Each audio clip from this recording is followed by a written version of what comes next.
حضور صلی اللہ علیہ وآلہ وسلم جب اسلام کی تبلیغ کر رہے تھے تو ان کا اپنا ایک خاص طریقہ کار تھا، ایک خاص پروسیس تھا، کچھ سرٹن رولز ریگولیشنز تھے جن کو وہ فالو کرتے تھے اور ان کے تھرو وہ اسلام کی تبلیغ کرتے تھے۔ مثال کے طور پر جب حضور صلی اللہ علیہ وآلہ وسلم کسی قبیلے کی طرف جاتے تھے، کسی ٹرائب کی طرف جاتے تھے اور انہیں وہ اسلام کی تبلیغ دیتے تھے،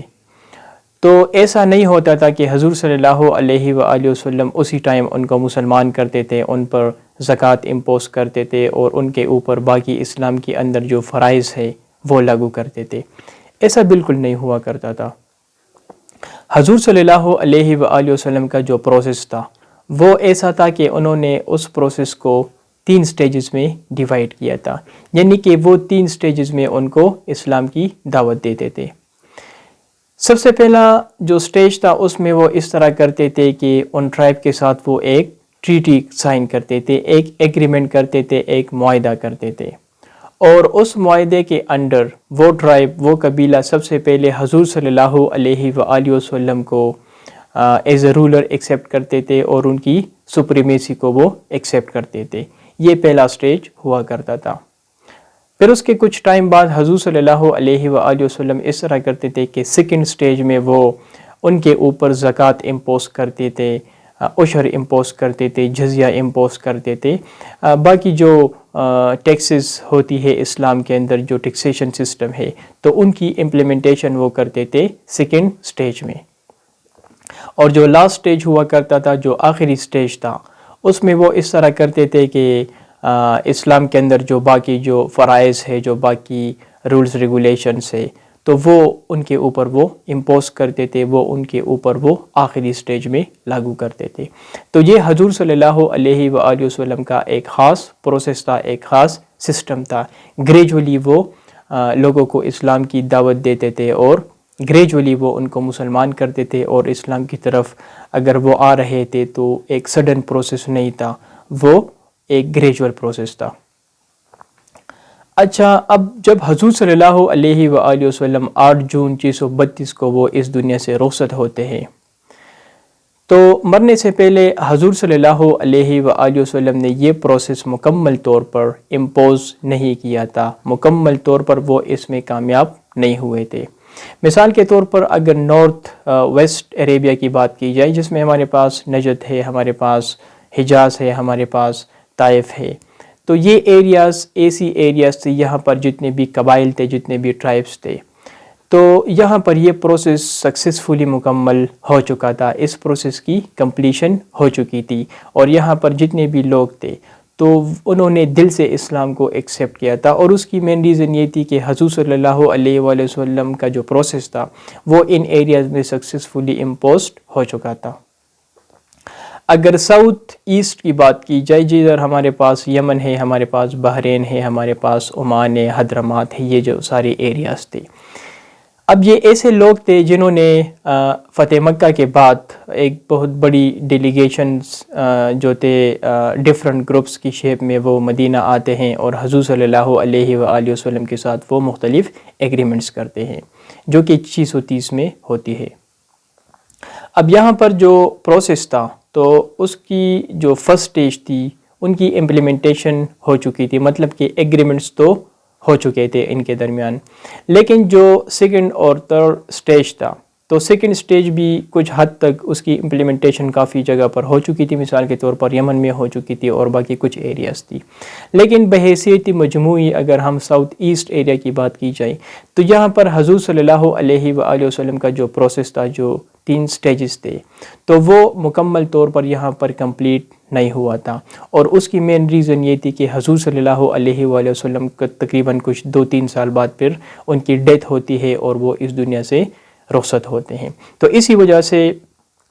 یہ پروسیس، جو ان کا جو پروسیس تھا، جو 3 سٹیجز میں ہوتا تھا، تو وہ نارتھ ویسٹ میں تو ہو چکا تھا اوپر سائڈ میں، لیکن جو نیچے ساؤتھ ایسٹ ہے، مغرب سائٹ میں، تو وہاں پر جو تھا یہ پروسیس مکمل طور پر امپلیمنٹیشن اس کی نہیں ہوئی تھی۔ اب جب حضور صلی اللہ علیہ وآلہ وسلم اس دنیا سے جاتے ہیں تو ایک بہت بڑی تعداد میں قبائل جو ہے وہ حضرت عمر رضی اللہ تعالیٰ عنہ کے خلاف وہ بغاوت کرتے ہیں اور ان کو ایز اے فرسٹ خلیفہ ماننے سے وہ انکار کرتے ہیں۔ اب اس کے پیچھے بہت سارے ریزنس ہیں۔ ایک ریزن تو یہ تھا کہ جس طرح میں نے آپ کو بتایا کہ جو حضور صلی اللہ علیہ وآلہ وسلم کا جو پروسیس تھا، تو وہ پروسیس سکسیزفلی ان ایریاز میں ان کی امپلیمنٹیشن ابھی تک نہیں ہوئی تھی اور حضور صلی اللہ علیہ وآلہ وسلم اس دنیا سے جا چکے تھے۔ اب ان لوگوں نے بغاوت جو کیا تھا، تو جب ہم کریٹیکل تھنکنگ کرتے ہیں اور جب ہم سوچتے ہیں اس کے اوپر، تو کچھ پوائنٹس میں نے نوٹ کیے ہیں، وہ میں آپ کے سامنے رکھتا ہوں۔ سب سے پہلا جو پوائنٹ تھا وہ تھا عربین نومیڈزم۔ اب یہ کیا ہے؟ اس سے مراد یہ ہے کہ آپ سب کو پتہ ہے کہ عربین کے جو لوگ تھے عرب میں، تو وہ سارے جو تھے وہ نومیڈ تھے۔ وہاں پر ٹرائبلزم کا سسٹم ہوتا تھا، قبیلوں کا سسٹم ہوتا تھا۔ لہٰذا جو قبیلوں کے اندر جو لوگ ہوتے ہیں تو وہ بائی برتھ جو ہے وہ خود کو آزاد سمجھتے ہیں، کسی کی رول وہ ایکسیپٹ نہیں کرتے، اور وہ رول جو ہے ان کا جو اپنا ایک قبیلہ ہوتا ہے، جو ہیڈ ہوتا ہے، تو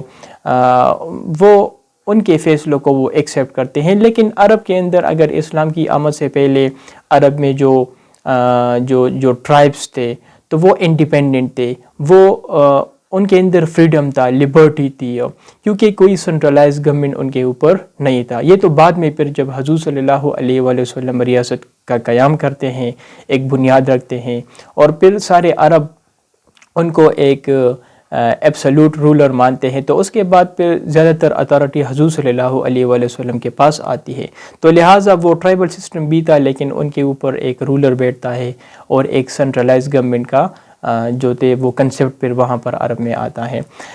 لہٰذا یہ جو لوگ تھے جو ساؤتھ ایسٹ میں تھے، تو ایک مسئلہ تو یہ تھا کہ زیادہ تر حضور صلی اللہ علیہ وآلہ وسلم کے ساتھ ان لوگوں نے جو الیجنس کیا تھا، جو بیعت کیا تھا، تو وہ تقریباً کچھ 2-3 سال ہو چکے تھے، زیادہ ٹائم اس کا نہیں ہوا تھا۔ لہٰذا جب حضور صلی اللہ علیہ وآلہ وسلم اس دنیا سے جاتے ہیں تو وہ بغاوت کرتے ہیں اور دوبارہ وہ اپنے جو دور جاہلیت کے ٹائم میں ان کا جو عرب سسٹم تھا، جو پرانا والا نظام تھا، تو ان کی طرف وہ دوبارہ جاتے ہیں اور وہ کہتے ہیں کہ ہم ابوبکر کے ساتھ بیعت نہیں کریں گے، ہمارا اپنا ایک سسٹم ہے، اپنا ایک قبیلہ ہے، اپنا ہمارا ایک سردار ہوتا ہے۔ ایک تو یہ ریزن تھا نومیڈزم کا۔ دوسرا ریزن جو تھا وہ تھا ٹرائبل پارٹیکولزم۔ اس سے مراد یہ ہے کہ جو ٹرائبل کے لوگ تھے تو وہاں پر ایک ٹرائبلزم کا سسٹم تھا اور وہ لویل ہوتے تھے اپنے چیف کو، اور اس سے پہلے وہ سارے جو تھے وہ انڈیپینڈنٹ ٹرائبس تھے، مختلف قسم کے قبیلے وہاں پر ہوتے تھے۔ جب حضور صلی اللہ علیہ وآلہ وسلم آتے ہیں تو وہ اس طرح کرتے ہیں کہ ان سب کو اکٹھا کرتے ہیں اور وہ ایک امہ کا کنسیپٹ انہیں دیتے ہیں، ایک نیشن کا کنسیپٹ وہ انہیں دیتے ہیں۔ لہذا جب حضور صلی اللہ علیہ وآلہ وسلم رخصت ہوتے دنیا سے، تو اس ایریا میں جو لوگ تھے چونکہ ان کا زیادہ ٹائم نہیں ہوا تھا اور وہ پرانے سسٹم کے عادی تھے، لہٰذا وہ دوبارہ اس پرانے سسٹم کی طرف جاتے ہیں اور وہ جو امہ کا جو کنسیپٹ انہوں نے دیا تھا تو اس کو وہ جو ہے ایکسیپٹ نہیں کرتے۔ تو ایک تو یہ ریزن تھا، اسی وجہ سے انہوں نے بغاوت کی تھی۔ اچھا، جو تیسرا ریزن تھا وہ تھا کہ وہ بت پرستی کو پہلے فالو کر رہے تھے اور پھر اسلام آتا ہے بعد میں۔ اب بت پرستی میں جو تھے وہ بتوں کی پوجا کرتے تھے، بت پرستی میں زکوٰۃ، عشر، جزیہ، اس قسم کے ٹیکسیشن کا سسٹم نہیں تھا۔ جب اسلام آتا ہے تو اسلام کے اندر آپ کو پتہ ہے کہ زکوٰۃ ہے، ٹیکسیشن ہے، کیونکہ زکوٰۃ اگر آپ امپلیمنٹ نہیں کریں گے تو آپ مالدار سے پیسے نہیں اکٹھا کریں گے اور پھر غریبوں پر آپ کس طرح خرچ کریں گے، تو وہاں پر ایک زکوٰۃ کا سسٹم تھا جو فرض تھا۔ اچھا، یہ لوگ اس طرح کرتے ہیں کہ یہ لوگ ابوبکر رضی اللہ تعالیٰ عنہ سے فرماتے ہیں کہ ہم آپ کا رول ایکسیپٹ کر لیتے ہیں، لیکن اس طرح کر لے کہ جو زکوٰۃ ہے تو ہمیں اسے استثناء دے، یعنی ہم ایگزیمپٹڈ ہوں گے اس زکوٰۃ سے۔ ابوبکر صدیق رضی اللہ تعالیٰ عنہ ان کی یہ ڈیمانڈ ریفیوز کرتے ہیں اور وہ فرماتے ہیں کہ یہ تو اللہ تعالیٰ کا حکم ہے اور آپ مسلمان ہی نہیں ہو سکتے جب تک آپ زکوٰۃ ادا نہیں کریں گے، پیسے والے ضرور جو ہے وہ زکوٰۃ ادا کریں گے۔ لہٰذا اسی وجہ سے بھی وہ ان کو ایز اے لیجیٹیمیٹ رولر ماننے سے انکار کرتے ہیں کہ وہ اس پر راضی نہیں تھے کہ وہ زکوٰۃ انہیں معاف کر دے اور ان کو اس سے ایگزیم کر دے۔ لہٰذا یہ کچھ ریزنز تھے جن کی وجہ سے وہ ان کے خلاف بغاوت کرتے ہیں۔ اچھا، جب وہ بغاوت کرتے ہیں تو بغاوت میں ایک ریزن یہ بھی تھا کہ کچھ ایسے قبیلے تھے وہاں پر یمن میں، یمامہ میں، عمان میں، نجد میں، تو جہاں پر بغاوت ہوتی ہے تو وہاں کچھ ایسے لوگ بھی تھے جو خود کو پیغمبر ڈکلیئر کرتے ہیں حضور صلی اللہ علیہ وآلہ وسلم کے بعد۔ ہر کوئی کہتا ہے کہ میں پیغمبر ہوں اور میرے پاس وحی آتی ہے وغیرہ وغیرہ۔ تو اسی وجہ سے جو بغاوت ہوئی تھی اس کے بعد جو جنگ ان کے خلاف خلیفہ حضرت ابوبکر صدیق رضی اللہ تعالیٰ عنہ نے جو جنگ ڈکلیئر کیا تھا تو اسے کہا جاتا ہے اپوسٹسی وار، ردہ وار۔ اچھا، وہ لوگ جنہوں نے خود کو پیغمبر ڈکلیئر کیا تھا اس میں ہمارے پاس یمامہ کے اندر تھا مسیلمہ، یہ اس کا نام تھا جنہوں نے خود کو پیغمبر ڈکلیئر کیا تھا، اور خلیفہ کے خلاف انہوں نے بغاوت کیا تھا اور ایک بہت بڑی لشکر انہوں نے تیار کی تھی جو مدینے پر حملہ آور ہو رہے تھے۔ دوسرا تھا اسود الانسی، اس کا تعلق تھا یمن سے، اور انہوں نے تقریباً 40,000 آرمی تیار کی تھی اور مدینے پر حملہ آور ہو رہے تھے اور خود کو یہ پیغمبر کہہ رہے تھے۔ اچھا، تیسرا ہمارے پاس جو ہے اس کا تعلق تھا نجد سے، اور وہ تھا طلیحہ، یہ بھی خود کو پیغمبر کہہ رہا تھا۔ اور چوتھا ہمارے پاس ہمارے پاس عورت تھی جس کا نام تھا سجہ، یہ ایک کرسچن ٹرائب سے اس کا تعلق تھا، اور زیادہ تر اس کے پاس جو سپورٹ تھا تو وہ پرشین امپائر تھا، تو اس سائڈ سے اس کے پاس زیادہ سپورٹ تھا۔ تو ان لوگوں نے خود کو پیغمبر ڈکلیئر کیا تھا اور یہ خود کو پیغمبر کہہ رہے تھے، اور انہوں نے ایک بہت بڑی تعداد میں لشکر بھی تیار کی تھی جو مدینے پر حملہ آور ہو رہے تھے۔ اب ابوبکر صدیق رضی اللہ تعالیٰ عنہ جو تھے وہ نیولی خلیفہ اپوائنٹ ہوئے تھے، اور سب سے جو بڑا چیلنج تھا ان کے سامنے وہ یہ تھا کہ کس طرح اس چیلنج کو کاؤنٹر کی جائے، اس سچویشن کو کوپ کی جائے، اور جو ریاست ہے اسلام اس کو کس طرح سیف کی جائے، کس طرح پروٹیکٹ کی جائے۔ لہٰذا اس کے لیے ایک بینگ خلیفہ تو سب سے بڑا چیلنج یہ تھا، اور اس کی رسپانسبلٹی بھی یہ تھی کہ پیس کو جو ہے وہ میک شور کی جائے۔ اگر پیس نہ ہو تو کس طرح پھر وہ ریاست کو رن کریں گے، اور سب سے بڑا چیلنج یہ تھا کہ جن لوگوں نے بغاوت کی ہے تو ان کو کرش کی جائے۔ لہٰذا وہ مختلف جو ہے وہ یونٹس تیار کرتے ہیں ملٹری کے، اور وہ ان جگہوں پر بھیجتے ہیں۔ ایک یونٹ تھا انڈر دی خالد بن ولید جو کہ ایک بیسٹ جنرل رولر تھا، تو ان کو وہ بھیجتے ہیں طلیحہ اور مالک بن نوان کی طرف، نجد کی طرف، کہ آپ وہاں جائیں اور جنہوں نے بغاوت کی ہے ان کو آپ کرش کریں۔ دوسرا ایک صحابی تھا، اس کا نام تھا مہاجر بن ابی امیہ، ان کو حضرت ابوبکر صدیق رضی اللہ تعالیٰ عنہ بھیجتے ہیں یمن میں اور حضرماوت میں، اور کہتے ہیں کہ وہاں جن لوگوں نے بغاوت کی ہے ان کو کرش کی جائے۔ اچھا، ساؤتھ ایسٹ کی طرف وہ بھیجتے ہیں حذیفہ کو، جہاں پر ایک ہمارے پاس عمان ایک ایریا ہے اور ایک ہمارے پاس مہرہ ایک ایریا ہے، وہاں پر وہ ان کو بھیجتے ہیں۔ ایک یونٹ کو وہ بھیجتے ہیں بنو سلیمہ اور حوازن کی طرف۔ اسی طرح پانچویں یونٹ کو وہ بھیجتے ہیں بحرین کی طرف، جو ایک صحابی تھے اس کا نام تھا الالس۔ اچھا، چھٹا جو یونٹ تھا تو اس کو وہ بھیجتے ہیں تیامہ کی طرف، اور ساتواں جو یونٹ تھا اس کو وہ بھیجتے ہیں عمر ابن العص، ایک صحابی تھے، تو اس کے لیڈرشپ میں وہ ان کو بھیجتے ہیں بنو قریظہ کی طرف۔ تو یہ کچھ ایکسپیڈیشنز تھے جو انہوں نے ان کی طرف بھیجے تھے، اور یہ ان کے تھرو وہ ان سارے ٹرائب جنہوں نے بغاوت کی تھی ان کو وہ کرش کرتے ہیں، اور اسی طرح جو ان کے سامنے جو بہت بڑا چیلنج ہوتا ہے تو اس کو وہ ٹیکل کرتے ہیں۔ یہ تھا حضرت ابوبکر صدیق رضی اللہ تعالیٰ عنہ کے سامنے ایک بہت بڑا چیلنج، جب وہ خلیفہ بنے تھے تو سب سے بڑا چیلنج یہ تھا ان کے سامنے۔ اچھا، جو ردہ وار ہے تو جب ہم ان کی کنسیکوینسز پر آتے، نتائج پر آتے ہیں، تو دیکھیے ایک تو